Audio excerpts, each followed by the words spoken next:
All right, ladies and gentlemen, it's Dave. I'm back. Save America, vote Tulsi Gabbard. You know the drill. Thanks for tuning in. Thanks for subscribing. I'm looking to get to 1,000 subscribers, just like Tulsi is trying to get to 65,000 unique donors. If you can help me out, that would be great. I'd like to monetize the channel. It would be helpful. I'm putting in some effort here, and it would be nice if maybe we can monetize the channel. I want to talk about how Tulsi Gabbard is really the only credible voice on the issue of the new Cold War. And why do I say that? Because Tulsi Gabbard has no interest in fake news. She does not care that fake news every single day wants to bring Donald Trump down. Donald Trump is the president. I think she understands that. I think that's why she went to meet with him early on, and she wanted to probably get a feel for what his foreign policy was going to be like. And sure enough, he's become a neocon. But this whole Russia narrative thing, and I think I've been over this in a video, for folks who voted for Donald Trump, the more you press on this, the more you're going to get the anger out there, because people are saying, look, either let it go or give us something, give us whatever the collusion is. Hurry up and everybody from the inside has said there's nothing there.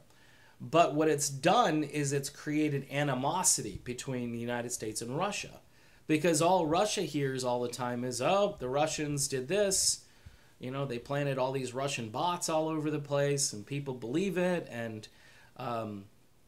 Putin's over there, and he's obviously kind of been a little more adversarial toward the United States, whereas Donald Trump initially ran on trying to get along with Russia. And the media and the Hillary campaign picked up on that stuff, and then they just ran with a narrative. Now, the other candidates would prefer to cash in on this media narrative and even probably bring it up and say, hey, we know that Trump is just a Russian agent, and that's just going to infuriate Russia. Whereas Tulsi Gabbard comes along and says, no, the more you do this, the more Trump is going to try to show people that he's not Putin's puppet. She tweeted this out a few days back, and it shows me that she's more concerned about the country and the the geopolitics and our foreign policy than she is about taking down Trump on something that didn't happen.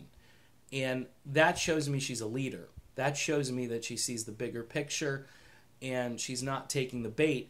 And after what I've seen recently, it's funny because I've seen a lot of stuff now on the hard left, where the hard left is getting some of the same crap that the hard right is getting.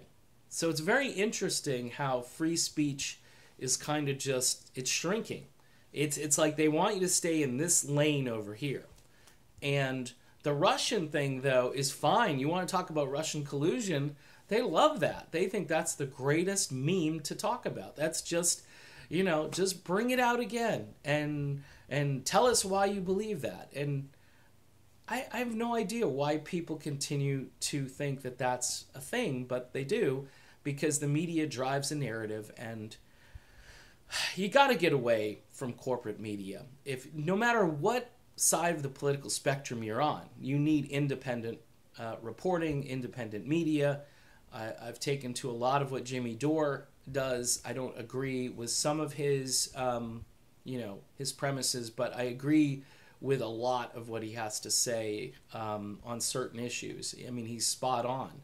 And he's not one of those guys. He's another guy who saw this Russian collusion thing as a distraction and taking away from real issues and real policy discussions. So Tulsi Gabbard, who is going to get up on the debate stage, hopefully, when she hits her 65,000 unique donors, she's going to get up there and she's going to hit it out of the park, while everybody else is going to probably come back with questions. Well, don't you think that Donald Trump colluded?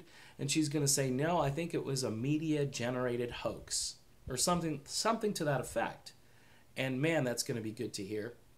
And kind of as a former Trump supporter, I still have empathy for that situation, so I think to myself, I'd rather hear the truth about it. Because I think if I thought for sure that, Donald Trump had colluded with the Russians, first of all, I don't think it's plausible because I don't think his campaign was that sophisticated, like I've said before.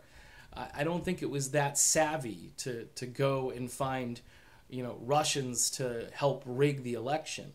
I think the rigging was over on the other side, especially if you're a Bernie supporter. You know what happened to Bernie Sanders. So anyway, when Tulsi gets on the debate stage, she's the one that's going to have the credibility on this because she sees country first. She doesn't see this media conspiracy, this trumped up thing, which it is, as something that we should continue to carry on with, because our relationship with Russia and China and pretty much anybody is dependent on the fact that we can truly try to negotiate and get along with these countries. And the more this narrative goes out, the more dangerous it is. And when you're talking nuclear weapons, I don't understand why people keep going with this narrative. Get Trump. If you want to get Trump on policy stuff. Talk about policies. But the fact maybe now that Trump is going around and he's acting like a neocon, he'll probably get a lot less criticism from the media with regards to his actions in different countries. It's been really calm and quiet about Venezuela. The only people that are upset are people on the far left. There's nobody who's really that upset about Venezuela, which is really depressing.